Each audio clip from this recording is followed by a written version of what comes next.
இந்திய அரசியல் தலைவர்களில் எளிமையின் அடையாளமாகவும் சுதந்திர போராட்ட வீரராகவும் மக்கள் நலனுக்காக பல போராட்டங்களை எதிர்கொண்டவர் நல்லக்கண்ணு 101வது வயதில் உடல்நலக்குறைவால் இறந்தார். சென்னையில் அவரது உடல் அஞ்சலிக்காக வைக்கப்பட்டுள்ளது.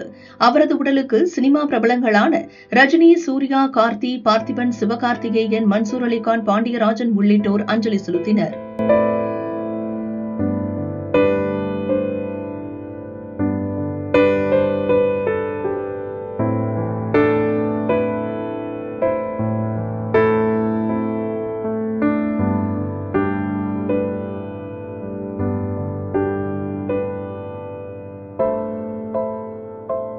நான் ஓமந்தூரார் அவரை பார்க்கல, அறிஞர் அண்ணாவை பார்க்கல, காமராஜரை பார்க்கல, கக்கன் அவர்களை பார்க்கல.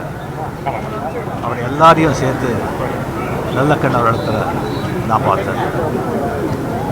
ஒரு நல்லவராக, நேர்மையாக, எளிமையாக இருந்தால் மதிப்பும் மரியாதையும் தானாக வருவங்களுக்கு நல்லக்கண் அவர்கள் ஒரு எடுத்துக்காட்டு. பெரிய ஆத்மா தோழர் நல்லக்கண் அவர்களுக்கு என்னுடைய வீர வணக்கம்.